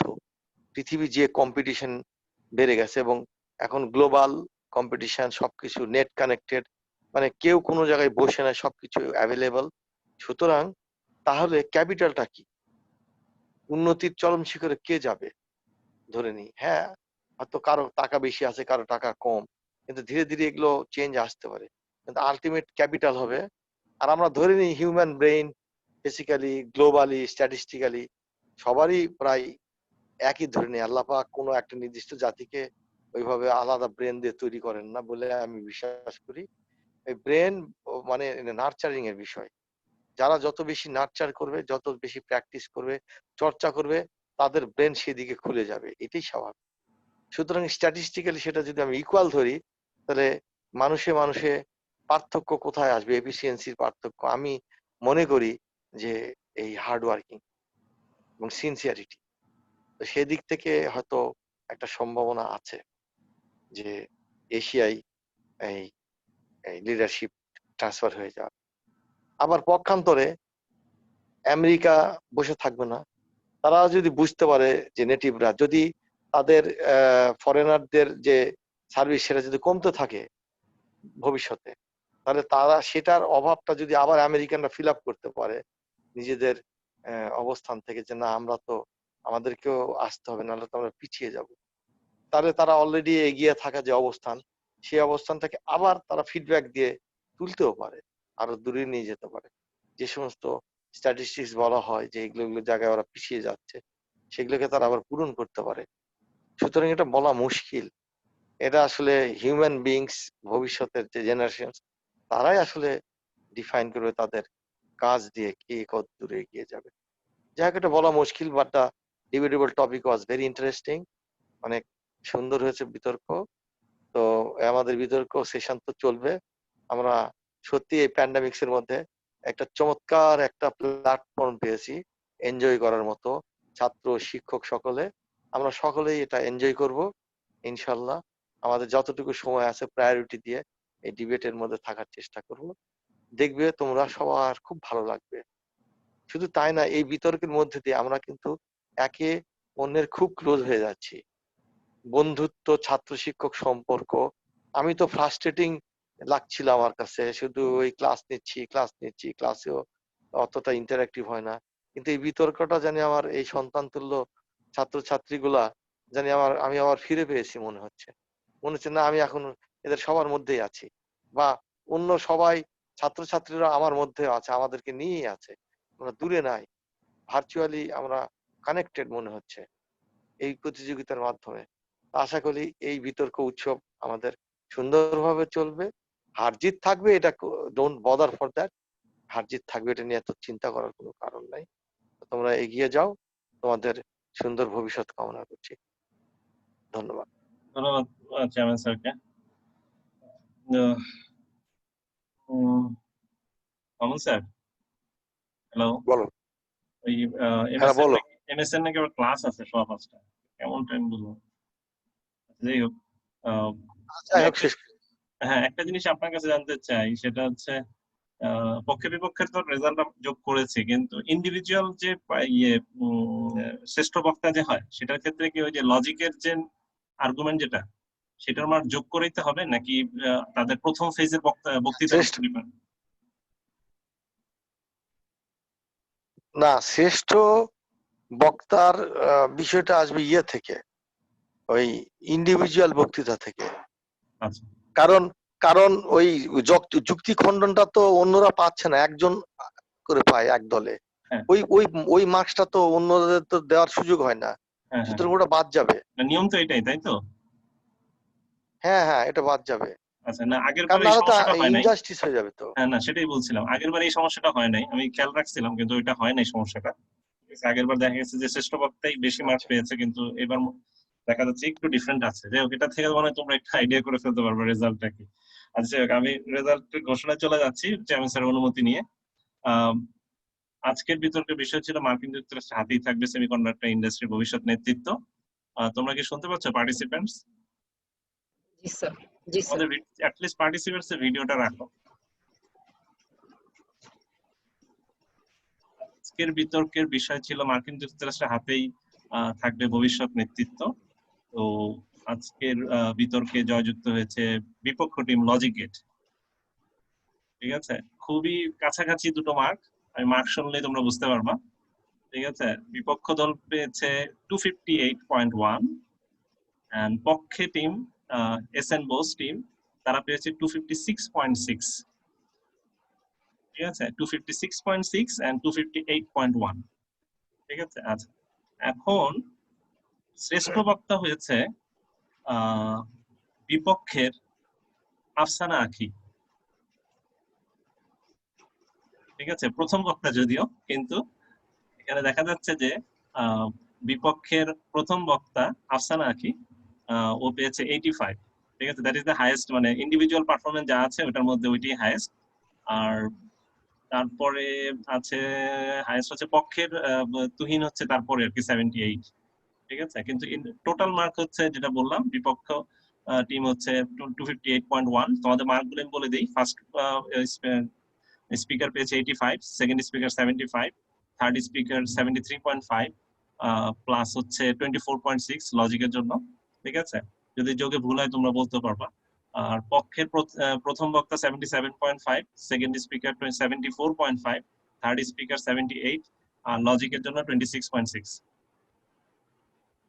ঠিক আছে, এই তো আজকের বিজয়ী এই আমার কাছে যে যোগফল সেই অনুযায়ী হচ্ছে যে বিপক্ষ টিম লজিক গেট। ঠিক আছে, তোমাদেরকে অভিনন্দন। এবং যারা আজকে হেরে গিয়েছো, ঠিক আছে, টিম এসএনবো তোমাদের কিন্তু আরেকটি সুযোগ আছে, এবং বেশ ক্লোজ একটা লড়াই ছিল। ঠিক আছে, আমার মনে হয় যে এরপরে তোমরা আরেকটা টিম যে আছে ফোর্থ ইয়ার মনে হয় তোমাদের সাথে আছে, নাকি বিপক্ষে আরেকটা টিম থার্ড ইয়ার মনে হয়? আমাকে শুনতে পাচ্ছেন? আরেকটা টিম আছে না তোমাদের গ্রুপে? Fourth year. আচ্ছা, যাই হোক, ঠিক আছে, ওদের সাথে আশা করি একটা হাড্ডাহাড্ডি লড়াই হবে, এবং এরপরে তিনটা টিমের মধ্যে যে বেস্ট হবে এই গ্রুপ থেকে, এবং আগের টিমে আরেকটা গ্রুপ আছে সেখান থেকে যে বেস্ট হবে, সেখানে এই দুইটা বেস্ট টিম পরবর্তীতে ফাইনালে উঠবে। স্যার, হ্যাঁ বলো। স্যার আমাদের হচ্ছে মার্কসটাকে একটু কাইন্ডলি আবার বলা যাবে? আমি বলছি পক্ষের প্রথম বক্তা 77.5, দ্বিতীয় বক্তা 74.5, তৃতীয় বক্তা 78, প্লাস হচ্ছে 26.6। আর বিপক্ষে হচ্ছে 85, 75, 73.5, 24.6। কেউ কি যোগ করছো?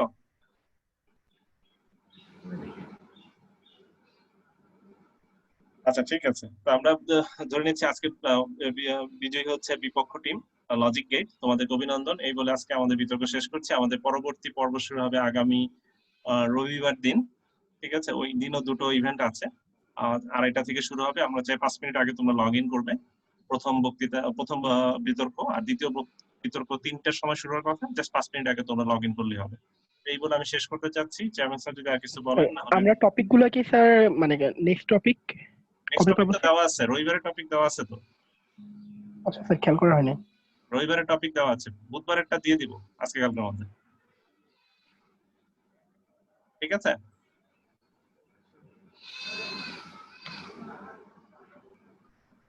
ওকে, তাহলে রেখে দিচ্ছি। হ্যাঁ ঠিক আছে, সবাই ভালো থেকো, ধন্যবাদ।